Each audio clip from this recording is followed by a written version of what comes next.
Before we begin this incredible story, please subscribe to our channel and press the bell icon so you never miss our latest emotional stories.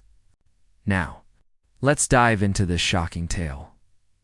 The morning sun cast long shadows across Heathrow Airport as travelers rushed through the busy terminals.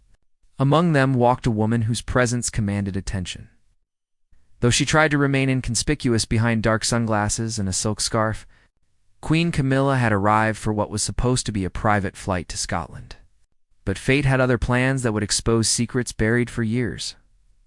Sarah Mitchell, a security officer with 15 years of experience, had seen countless wealthy passengers pass through the private terminal. She prided herself on her attention to detail and her ability to spot anything unusual. That morning, something caught her eye as Queen Camilla's luggage moved through the scanner. The image on the screen made Sarah's heart skip a beat. She saw shapes that looked remarkably like jewelry, lots of it, packed carefully between layers of clothing. Sarah's hands trembled slightly as she flagged the bag for additional screening. She knew this was no ordinary situation. Protocol demanded that she treat everyone equally, regardless of their status. But stopping the Queen Consort's luggage was something else entirely. Her supervisor, James, noticed her hesitation and walked over to the monitor. James's eyes widened when he saw the scan. Years of training kicked in, and he made the difficult decision. They had to inspect the bag. It was not just about following rules anymore. The shapes on that screen resembled pieces from a collection that had made headlines months earlier. After Queen Elizabeth's passing, several priceless items from the royal jewelry collection had been reported missing during the inventory process. The palace had kept the matter quiet, hoping to resolve it internally, but whispers had spread among staff members. The private lounge fell silent as two security officers approached Queen Camilla. She stood near the window, her phone pressed to her ear, discussing weekend arrangements at Balmoral. When she noticed the officers, her expression shifted from mild annoyance to concern. Sarah spoke first, her voice steady despite her nerves. She explained that routine security procedures required them to inspect one of her bags. The Queen Consort's face paled, and for a moment, she seemed frozen in place. What happened next would be debated for weeks. Instead of agreeing immediately, Camilla made a phone call. Within minutes, palace security arrived, and the situation escalated. Airport management was pulled into urgent meetings. The media, always lurking near the private terminals, sensed something big was unfolding. Camera crews began gathering outside, but they did not yet know the full story. Detective Inspector Robert Chen received the call at his office in central London. A case involving potential theft of royal property was not something he had ever expected to handle. As he drove to Heathrow, his mind raced through possibilities. Could this be a misunderstanding? Was someone trying to frame the Queen Consort? Or was there truth to the rumors that had circulated quietly through royal circles? When Robert arrived, tensions were high. Palace lawyers had arrived, citing diplomatic immunity and royal privilege. Airport security insisted that British law applied to everyone within their jurisdiction. The standoff continued for nearly an hour while Queen Camilla sat in a private room, her composure cracking with each passing minute. She refused to speak without her attorney present, which only deepened the suspicion surrounding the situation. Meanwhile, news of the incident began leaking to the press. Within hours, social media exploded with speculation. Hashtags trended worldwide as people debated what could possibly be in those bags. Some defended Camilla, calling it a setup or a misunderstanding. Others recalled old tensions between her and other members of the royal family, suggesting this might be evidence of deeper conflicts. Back at Buckingham Palace, senior advisors scrambled to contain the crisis. King Charles was informed immediately, and his reaction shocked those present. Rather than dismissing the allegations, he insisted that proper procedures be followed. He would not interfere with the investigation, even if it involved his wife. This decision sent ripples through the palace staff. Who had expected him to protect Camilla at all costs? Sarah Mitchell sat in a side office, giving her statement to Detective Chen. She described exactly what she had seen on the scanner and explained why it had raised red flags. As she spoke, She could not shake the feeling that she had stumbled into something far bigger than a simple security check. The shapes in that luggage matched descriptions of missing pieces from Queen Elizabeth's personal collection.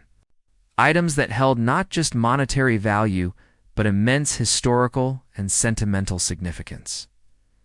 The afternoon wore on, and the standoff showed no signs of resolution. Queen Camilla remained in the private lounge, surrounded by lawyers and advisors. Her scheduled flight had long since departed without her.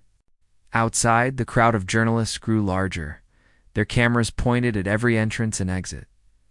The world was watching, waiting to learn what treasures might be hidden in those bags and why the Queen Consort was so reluctant to have them inspected. As evening approached, Detective Chen made a decision that would change everything. He obtained a warrant to search the luggage, overriding the palace's objections. The legal basis was clear. If there was probable cause to suspect stolen property, royal status offered no protection. The warrant was executed at 6 p.m., and what they found inside those carefully packed bags would shake the monarchy to its core and reveal secrets that some had hoped would remain buried forever. The private security room at Heathrow Airport had never witnessed anything like this before. Detective Inspector Robert Chen carefully pulled on latex gloves as palace lawyers watched his every move. The atmosphere was thick with tension as he unzipped the first designer luggage bag. Queen Camilla sat in an adjacent room, her face buried in her hands. Refusing to watch the inspection unfold on the security monitors, what Robert found made him pause and take a deep breath. Wrapped carefully in layers of tissue paper and velvet pouches were pieces of jewelry that took his breath away. There was a diamond tiara that sparkled under the fluorescent lights. Its intricate design featuring emeralds and sapphires arranged in a stunning pattern. Next to it lay a brooch shaped like a butterfly, each wing covered in precious stones that caught the light. Several necklaces followed, each more elaborate than the last. Their worth clearly in the millions, Sarah Mitchell, who had first spotted the anomaly on the scanner, stood beside Robert as he documented each item. Her hands shook as she photographed the pieces. She recognized some of them from news coverage of royal events over the decades. These were not just any jewels.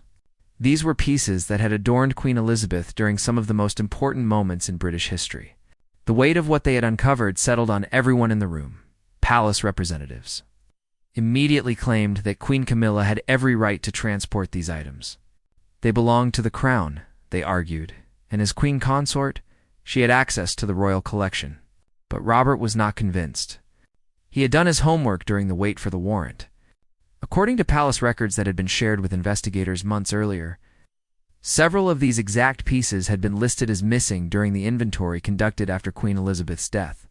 The palace had reported them as potentially misplaced during the chaos of those difficult weeks, but here they were, carefully packed in Queen Camilla's personal luggage, heading to Scotland. The question burning in everyone's mind was simple yet profound. Why would she need to secretly transport pieces that she supposedly had legitimate access to? Why the secrecy? Why not use official channels with proper security and documentation? Detective Chen made the difficult decision to detain the jewelry as evidence. The palace lawyers erupted in protest, threatening legal action and diplomatic consequences. But Robert stood firm. Evidence was evidence regardless of who it implicated. He arranged for the pieces to be transported to a facility where experts could verify their authenticity and match them against the official inventory of missing items. Queen Camilla was finally allowed to leave the airport, but without her luggage and under strict instructions not to leave the country. As she walked to her waiting car, photographers captured images of a woman who looked nothing like the composed royal figure the public knew. Her eyes were red, her makeup smudged, and her usual grace had vanished. The photos would be on front pages around the world within hours, back at Buckingham Palace. King Charles faced the most difficult evening of his reign. His private secretary delivered the news that the jewelry found in Camilla's possession had been preliminarily matched to items on the missing list. Charles sat alone in his study, the weight of the crown suddenly feeling heavier than ever before. He loved his wife, but he also understood his duty to the institution he represented. The monarchy had survived scandals before, but this felt different, more personal and potentially more damaging. Princess Anne was the first senior royal to arrive at the palace for an emergency meeting. Her relationship with Camilla had always been complicated, marked by polite distance rather than warmth. As she entered the private apartments, her expression was unreadable. She had adored her mother, and the thought that someone might have taken advantage of the confusion after her death filled her with quiet rage. The emergency meeting lasted until midnight. King Charles, Princess Anne, Prince Edward, and senior palace advisors debated how to handle the crisis. Some argued for an aggressive public relations campaign, painting Camilla as innocent until proven otherwise. Others suggested she should step back from public duties until the investigation concluded. The most troubling suggestion came from a longtime palace lawyer who had served the royal family for decades. He quietly advised that they should prepare for the possibility that the evidence might be irrefutable. Meanwhile, investigators worked through the night, examining the recovered jewelry. Dr. Margaret Foster, the royal family's official jewelry historian, was called in to authenticate the pieces. As she examined each item under specialized lighting and magnification, her professional detachment crumbled. These were indeed pieces from Queen Elizabeth's personal collection. Items that the late Queen had worn to state dinners, royal weddings, and historic occasions. Margaret had catalogued them herself over 30 years of service. There was no doubt about their origin or their significance. But the mystery deepened when Margaret discovered something unexpected. Several of the pieces showed signs of recent professional cleaning and minor repairs. Someone had invested time and money into maintaining these supposedly missing items. The repair work was recent, within the past few months. This detail suggested planning and intention rather than a confused mistake or momentary lapse in judgment. Detective Chen received Dr. Foster's preliminary report at 2 in the morning. He sat in his office, reading it 3 times to make sure he understood the implications. This was not a case of someone accidentally packing the wrong jewelry box. The evidence pointed to deliberate actions taken over an extended period. Someone had known these pieces were missing, had possession of them, maintained them, and then attempted to transport them secretly. The detective knew he needed to interview Queen Camilla formally. But palace lawyers were already creating obstacles. They cited precedents from centuries past, questioned his jurisdiction, and threatened to take the matter to the highest courts. Robert understood their strategy. Delay, confuse, and hope the public loses interest or some technicality emerges to dismiss the case. But Robert Chen had built his reputation on handling difficult cases with integrity. He would not be intimidated by titles or threats. As dawn broke over London, he prepared his questions and gathered his evidence. The interview with Queen Camilla would happen one way or another. The truth about Queen Elizabeth's missing jewels was slowly emerging, and nothing could stop it now. What remained to be seen was how deep the deception ran, and who else might be involved in what was beginning to look less like a simple theft and more like a carefully orchestrated plan that had finally dramatically fallen apart at an airport security checkpoint. The morning newspapers carried headlines that would have been unthinkable just days earlier. Photos of Queen Camilla's distressed face leaving Heathrow-dominated front pages across the globe. Television news channels ran continuous coverage, with royal experts and legal analysts debating every angle of the unfolding scandal. The British public, who had gradually accepted Camilla after years of controversy, now found themselves questioning everything they thought they knew. Detective Inspector Robert Chen arrived at New Scotland Yard to find journalists camped outside. The pressure from above was immense. His superiors wanted answers, the government wanted discretion, and the palace wanted the whole thing to disappear. But Robert had always followed evidence rather than politics, and the evidence was leading him down a path that made everyone comfortable. His team had worked through the night compiling a timeline, using security footage, financial records, and witness statements. They had pieced together movements of the jewelry over the past months. What they discovered was disturbing. Several palace staff members reported seeing Queen Camilla personally handling items from the royal collection late at night when most employees had gone home. She had claimed she was cataloging pieces, a reasonable explanation that no one questioned at the time. But now, those late-night sessions took on a different meaning, Emma. Richardson had served as a junior lady-in-waiting for 15 years. She loved her job and had always defended the royal family against criticism. But when detectives contacted her, she faced an impossible choice between loyalty and truth. In a quiet interview room, Emma revealed what she had witnessed 3 months earlier. She had returned to the palace late one evening to retrieve a forgotten phone and encountered Queen Camilla in a private sitting room surrounded by jewelry boxes. The queen consort had seemed startled and quickly dismissed Emma, saying she was simply looking through old family pieces. But Emma noticed that some of the boxes bore labels, indicating they were from Queen Elizabeth's personal collection. Items that should have been secured in the vault. Emma had said nothing at the time, convincing herself it was innocent. Queens had access to jewels.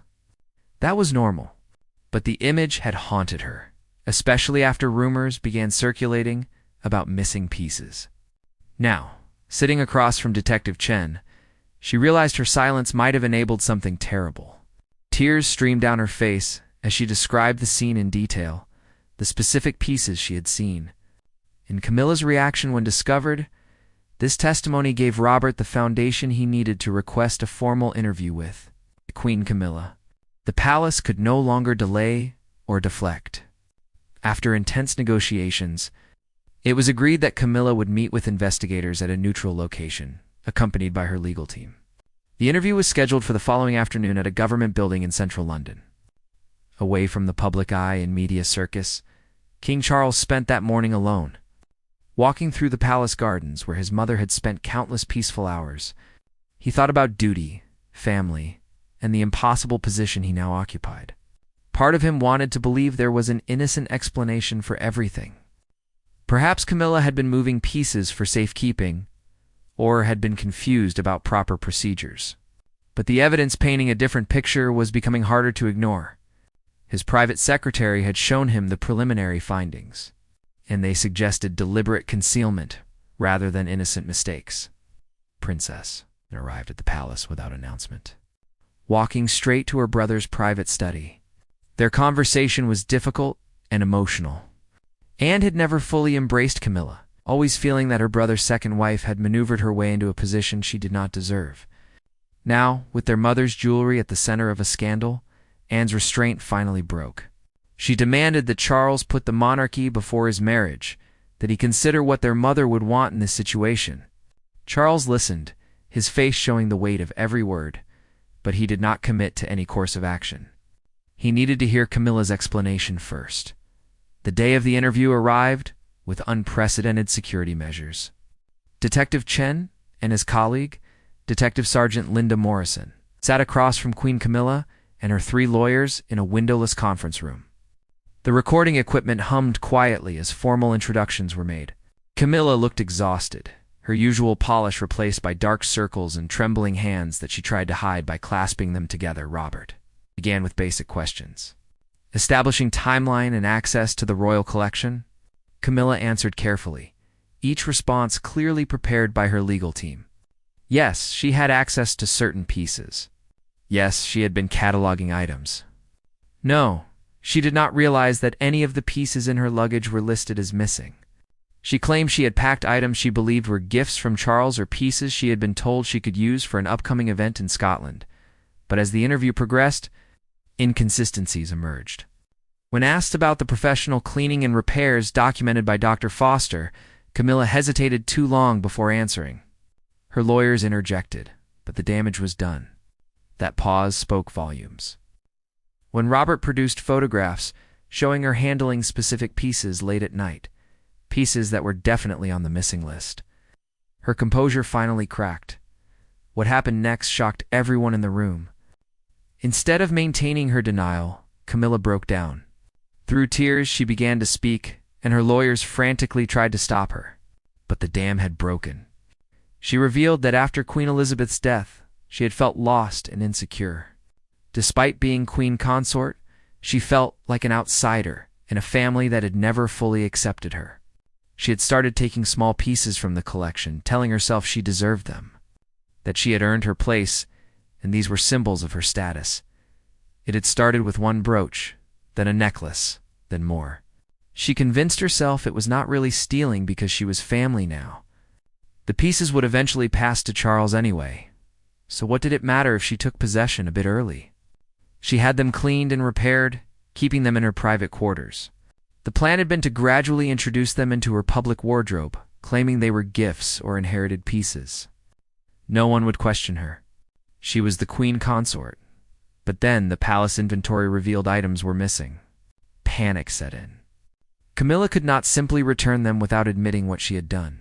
She decided to move them to Scotland, to a property where she could hide them until the scandal died down. Eventually, she thought, everyone would forget about a few missing pieces from such a vast collection. She could quietly return them, or claim she had found them in storage. The confession was devastating in its honesty and its revelation of deep insecurity and poor judgment. Here was a woman who had reached the pinnacle of British society, yet still felt she needed to steal to prove her worth. The lawyers sat stunned, knowing that everything Camilla had just said would have profound legal and personal consequences. Detective Chen maintained his professional composure, but internally he felt the sadness of the situation. This was not a hardened criminal. This was a woman who had made terrible choices, driven by emotional needs she did not know how to address properly. But feelings did not change facts. A crime had been committed, and consequences would follow, regardless of the perpetrator's title or emotional state. The confession sent shockwaves through every level of British government and society. Within hours, the Prime Minister was briefed, and emergency cabinet meetings were convened. The question was not just legal, but constitutional. How does a nation prosecute its queen consort? What precedents existed for such an unprecedented situation? Legal scholars were pulled from universities to research historical cases and advise on the path forward. King Mokich. Charles received the news while in a meeting with Commonwealth representatives. His private secretary passed him a note, and those present later described how the color drained from his face. He excused himself immediately, turning to his private apartments where he would spend the next several hours in complete isolation. The man who had waited decades to become king now faced a choice that could define his entire reign: stand by his wife, or stand by the institution he had sworn to protect. The palace communications team struggled to craft a response. Every draft seemed inadequate. How do you explain to the public that the queen consort had systematically stolen from the late queen's jewelry collection? Initial statements spoke of misunderstandings and procedural confusion. But these were quickly abandoned when news of the confession leaked to the press. By evening, the palace issued a brief statement acknowledging that Queen Camilla was cooperating with investigators and that the matter was being taken with utmost seriousness. Public reaction was swift and brutal. Social media exploded with anger, disappointment, and calls for accountability. The hashtag demanding Camilla's arrest trended worldwide. People who had defended her for years felt betrayed. Those who had never accepted her felt vindicated. The monarchy, which had worked so hard to modernize its image and connect with younger generations, suddenly looked ancient and corrupt. Polls showed approval ratings for the royal family plummeting overnight. Detective Chen faced his own pressures. Politicians called suggesting he should go easy, given the sensitive circumstances. Palace officials hinted at career consequences if he pushed too hard, but Robert had seen too many powerful people escape accountability in his career. He had joined law enforcement believing justice should be blind to status and wealth. This case would test that principle like nothing before. The Director of Public Prosecutions, Sarah Williams, took personal charge of the case. A brilliant lawyer known for her integrity, Sarah had prosecuted everyone from corporate executives to gang leaders. She reviewed the evidence carefully, consulting with legal experts about immunity and precedent. Her conclusion was clear. While Queen Camilla held an honorary title, she was not a monarch with sovereign immunity. She could be charged, and given the strength of evidence in her confession. Sarah believed charges were warranted. The announcement came 3 days after the airport incident. Queen Camilla would be formally charged with theft and handling stolen property. The charges were serious, carrying potential prison sentences. Though everyone understood imprisonment of a queen consort was virtually impossible, still the symbolism was staggering. For the first time in modern history, a member of the immediate royal family would face criminal prosecution. King Charles requested a private meeting with the Prime Minister. The two men, both aware they were navigating historic waters, discussed options late into the night. The Prime Minister made clear that the government would not interfere with the judicial process. The rule of law had to prevail. But he also expressed sympathy for Charles's personal situation and assured him the government would help manage the constitutional implications. Most difficult conversation came between Charles and Camilla. In their private sitting room, away from staff and advisors, they faced the ruins of their life together. Camilla apologized through tears, trying to explain feelings she barely understood herself. She spoke of always being compared to Diana, of feeling like she would never measure up, of desperately wanting to belong to a family that had accepted her position but never fully accepted her person. Charles listened, torn between the man who loved his wife and the king who had responsibilities to a nation. Princess Anne and Prince William advocated strongly for Camilla to step back from all royal duties immediately. They argued that the monarchy could not function with a queen consort under criminal charges attending state functions. The optics were impossible. Every appearance would be overshadowed by scandal. Every smile would be analyzed for signs of guilt or remorse. The institution they all served would be damaged further by any attempt. To maintain normalcy, Edward and Sophie offered a different perspective. They argued for compassion and remembering that Camilla was family, regardless of her terrible judgment. They acknowledged the seriousness of her actions, but suggested that, completely abandoning her, would show a coldness that might damage the monarchy's reputation differently. People wanted accountability, but also humanity. The debate revealed deep divisions within the family about loyalty, duty, and the nature of forgiveness. Meanwhile, investigators continued their work. They discovered that Camilla had not acted entirely alone. Her personal assistant, Linda Hartley, had helped pack the luggage and had known about the jewelry. When confronted, Linda broke down immediately. She claimed Camilla had told her the pieces were gifts or legitimate possessions. Linda had suspected something was wrong, but had been too afraid to question her employer. Now she faced potential charges as an accessory, and her 30-year career serving the royal family was over. The discovery of Linda's involvement sparked new questions. Who else might have known? Had palace security been compromised? Were there other staff members who had seen things but remained silent out of fear or misplaced loyalty? Detective Chen's team began a wider investigation, interviewing dozens of palace employees. What emerged was a picture of an institution where hierarchy and intimidation sometimes prevented people from speaking up about concerns. Dr. Margaret Foster, the jewelry historian, provided crucial assistance in determining the full extent of what had been taken. Working from her detailed catalogs and comparing them against recovered pieces and inventory lists, she identified 23 items that had been in Camilla's possession at various times. The total value was estimated at over £15 million, but the historical significance was incalculable. These were not just jewels. They were pieces of British history, worn by Queen Elizabeth at coronations, state visits, and moments that had defined an era. The recovery of the jewelry provided some relief. But questions remained about motivation and full accountability. Prosecutors built their case methodically, aware that every detail would be scrutinized by the best legal minds money could buy. Camilla's defense team, led by one of Britain's most famous barristers, prepared arguments about diminished responsibility, emotional distress, and the unique pressures of royal life. They would not dispute the facts, but would argue for understanding and leniency. As the first hearing date approached, London prepared for what would be the trial of the century. Security plans were drawn up for courthouse appearances. Media from around the world requested credentials. Legal experts booked television appearances to analyze every development. The monarchy faced its greatest crisis in decades. And at the center of it all was a woman who had wanted so desperately to belong that she had risked everything, including the future of the institution she had married into. The preliminary hearing took place on a cold October morning at Westminster Magistrates' Court. Security was unprecedented. With barriers erected blocks away from the courthouse, thousands of people lined the streets. Some supporting Camilla with signs calling for forgiveness, others demanding justice and accountability. The crowd represented a nation deeply divided over how to handle this extraordinary situation. Queen Camilla arrived in an unmarked vehicle surrounded by security officers.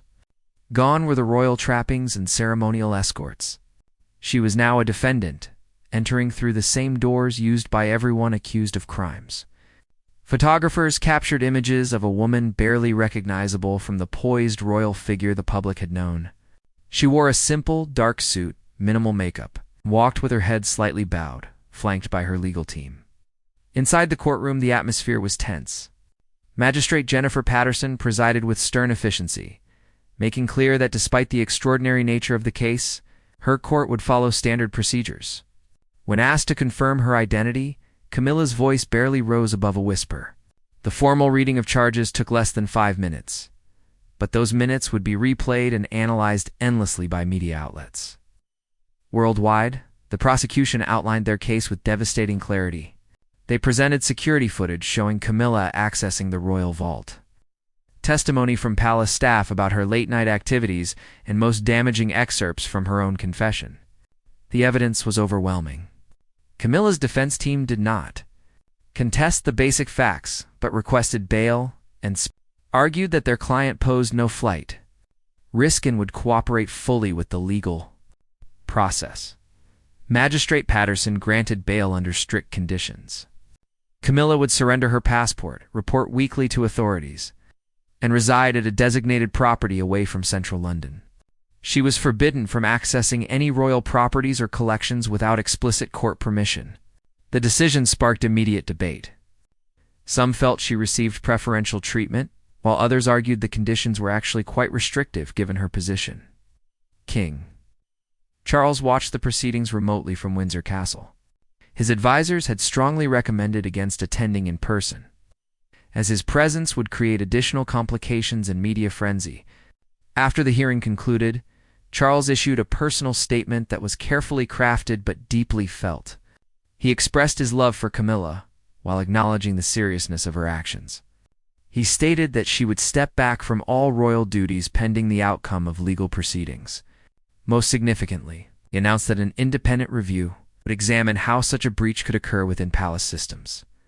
The public response to Charles's statement was mixed. Some praised him for balancing personal feelings with institutional responsibility.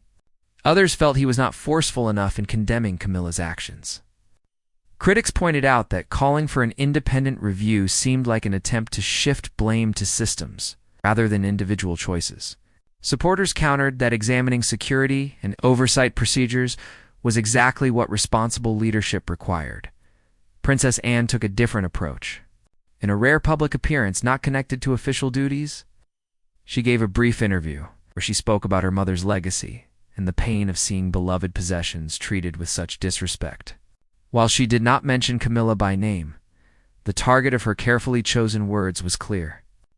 Anne's dignified anger resonated with many who felt that Camilla had not just committed theft, but had violated the memory of a beloved queen. Behind the scenes, the royal family struggled with practical questions that had no good answers. What would happen to Camilla's title if she were convicted?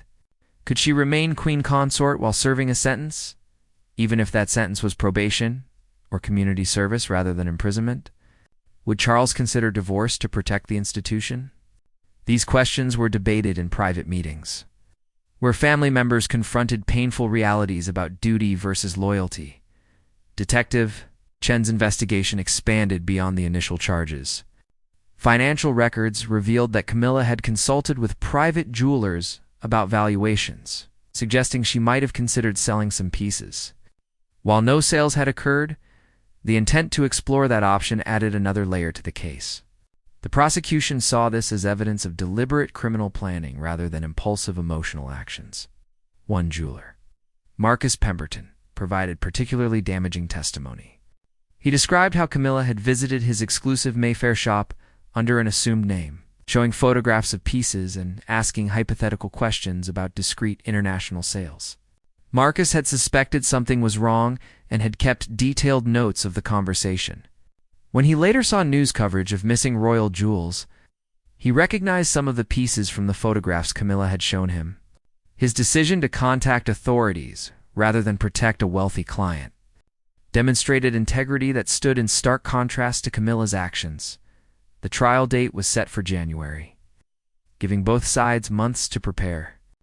Camilla's legal team filed numerous motions attempting to suppress evidence, limit media coverage, and argue for a private hearing. Most were denied. The prosecution, meanwhile, built a comprehensive case that went beyond the immediate charges to establish a pattern of deception and entitlement. They wanted jurors to see not just individual acts of theft, but a sustained campaign of taking things Camilla had no right to possess. Public opinion continued to shift as more details emerged. Sympathy for Camilla's insecurities and the pressures of royal life competed with anger over her betrayal of trust. Psychologists offered analysis of her behavior, discussing imposter syndrome and the unique challenges of marrying into the world's most famous family. Critics dismissed these explanations as excuses for inexcusable behavior. Every talk show and news program featured debates that revealed broader societal divisions about privilege, accountability, and second chances.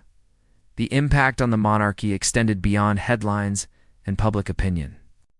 Republican movements gained momentum, arguing that the scandal proved the institution was fundamentally corrupt and outdated. Polls showed declining support for the monarchy, particularly among younger citizens who saw the situation as evidence that royal privilege remained incompatible with modern democratic values.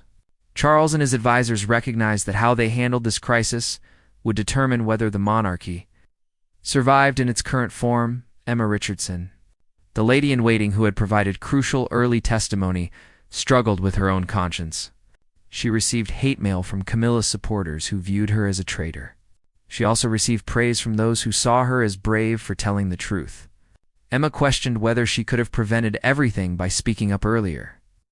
When she first witnessed Camilla with the jewelry boxes, the weight of hindsight made her wonder if silent loyalty had made her complicit in crimes that might have been stopped months earlier. As autumn turned to winter, preparations for trial intensified. Witness lists were finalized, evidence was organized, and legal arguments were refined.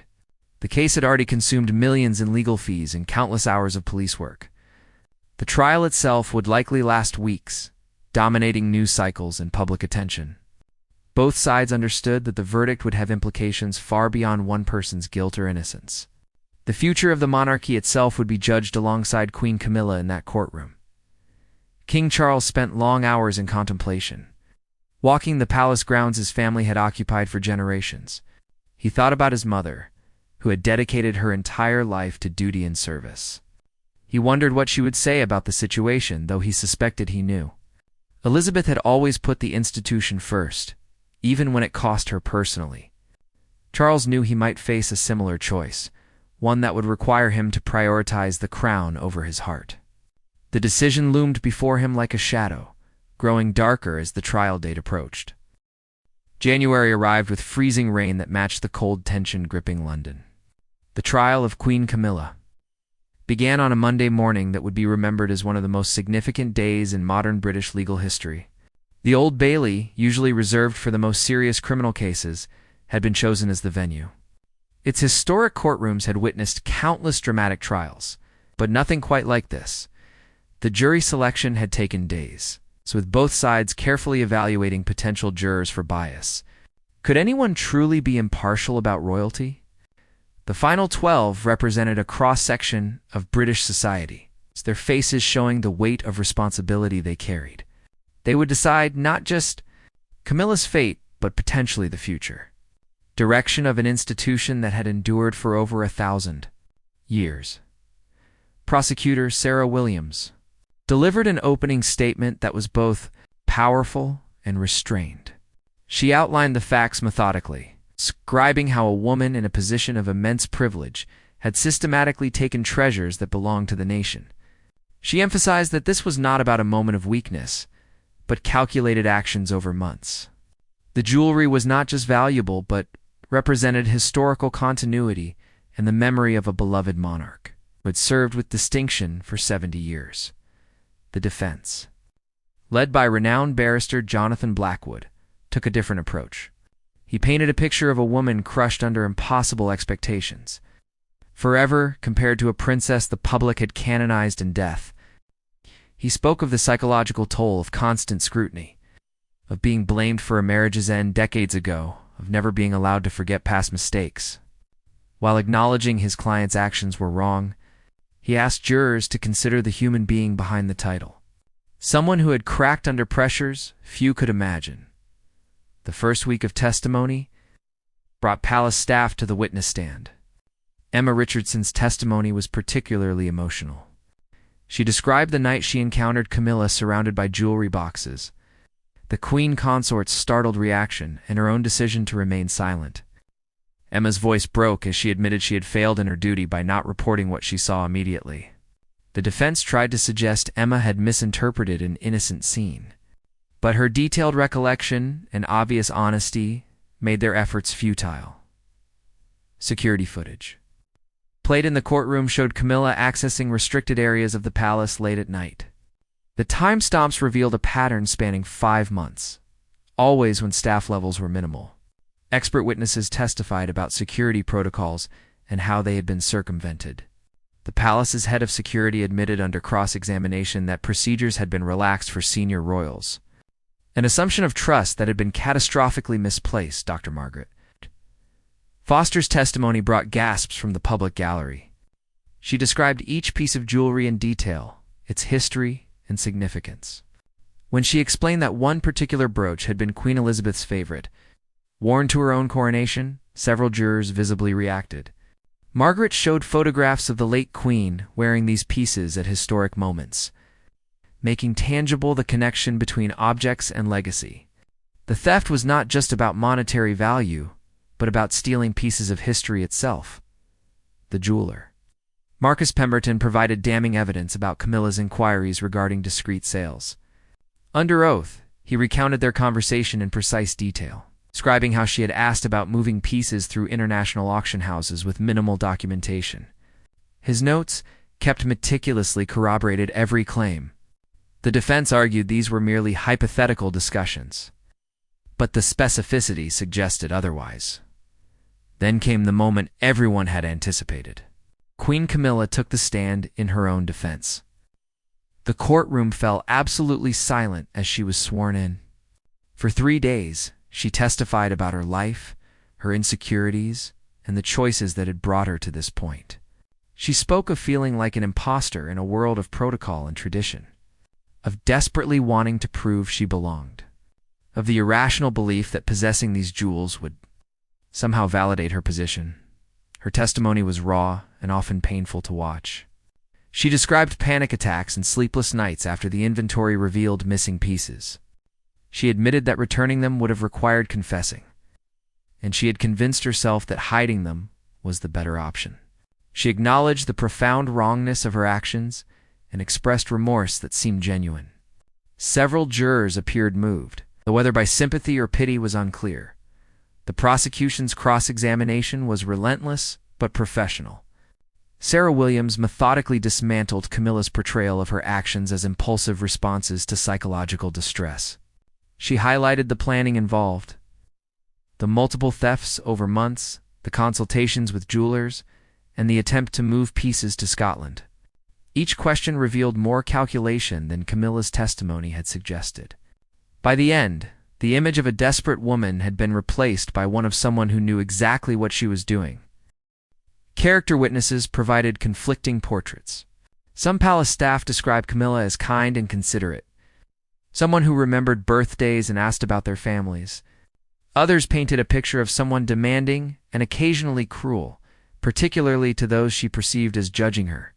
The contradictions suggested a complex person capable of both genuine warmth and calculated selfishness. Closing arguments stretched over 2 days. The prosecution emphasized that sympathy could not excuse crime, that everyone faced pressures and insecurities, but most people did not respond by stealing national treasures. They argued that Camilla's position made her crimes worse, not better, because she had betrayed a special trust. The defense pleaded for understanding and mercy. Noting that Camilla had ultimately confessed and that the jewelry had been recovered, they asked jurors to consider whether destroying her life served any purpose beyond vengeance. The judge's instructions to the jury were clear and careful. They must decide based on facts and law, not emotion or position. The theft charges required proving Camilla had taken property belonging to others with intent to permanently deprive them of it. The evidence seemed overwhelming. But the jury's deliberation would determine whether compassion might temper strict legal conclusions. After 4 days of deliberation, the jury returned. The atmosphere in the courtroom was suffocating with tension as the foreman stood, guilty on all counts. The words fell like hammer blows. Camilla closed her eyes, her composure finally shattering completely. In the public gallery, reactions ranged from quiet satisfaction to shocked tears. Outside, crowds erupted with cheers and shouts, the noise penetrating even the thick courtroom walls. Sentencing was scheduled for 2 weeks later, time for both sides to prepare arguments about appropriate punishment. The conviction itself was historic, but the sentence would define how this chapter of royal history concluded. Prison seemed unlikely given Camilla's age, health considerations, and lack of criminal history. But some punishment was certain. The question was whether justice would be served through probation, community service, fines, or some combination that satisfied both legal requirements and public expectations. King Charles issued a statement minutes after the verdict. He expressed sadness about the conviction, but respect for the judicial process. He announced that Camilla would be stripped of her queen consort title and all royal privileges. Their marriage would continue, but she would no longer represent the crown in any capacity. It was a devastating blow, delivered with the formal language of monarchy, personal pain wrapped in institutional necessity. The weeks following the verdict brought intense national conversation about punishment, forgiveness, and the role of monarchy in modern Britain. Some argued that Camilla had already been punished enough through public humiliation and loss of position. Others insisted that lenient sentencing would send a terrible message about privilege and accountability. Victim impact statements from palace staff who felt betrayed added emotional weight to discussions about appropriate consequences. On sentencing day, Judge Patricia Morrison delivered a ruling that attempted to balance competing considerations. Camilla received a suspended sentence of 18 months, meaning she would avoid prison unless she committed further offenses. She was ordered to complete 300 hours of community service, pay substantial fines to charity, and remain under probation supervision for 3 years. The sentence was neither as harsh as some demanded, nor as lenient as others feared. In her remarks, Judge Morrison noted that while Camilla's position and psychological struggles were mitigating factors, her calculated actions over months demanded meaningful consequences. The suspended sentence recognized both the seriousness of the crimes and the reality that imprisoning a former queen consort served no practical purpose. The community service and probation ensured ongoing accountability while allowing the possibility of redemption. The aftermath reshaped the British monarchy fundamentally. Charles implemented sweeping reforms to palace security and oversight, ensuring that no individual, regardless of position, had unchecked access to royal collections. Princess Anne assumed many ceremonial duties previously held by Camilla, her stern dignity providing stability during continued turbulence.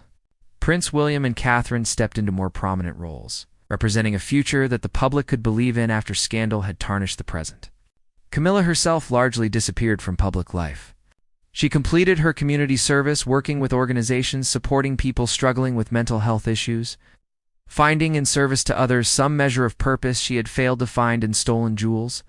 Whether she achieved genuine redemption or merely served her sentence remained a matter of personal interpretation.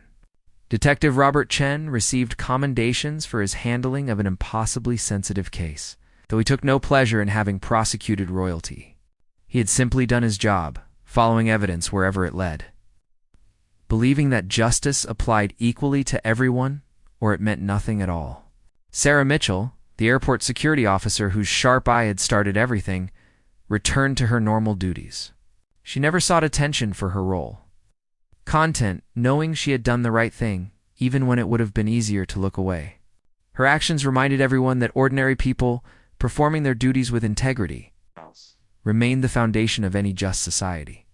The recovered jewelry was restored to its proper place in the royal collection, each piece cleaned and catalogued with renewed care.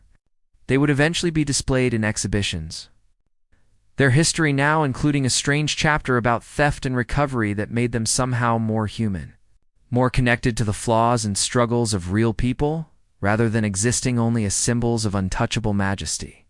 The scandal's legacy extended far beyond one person's fall.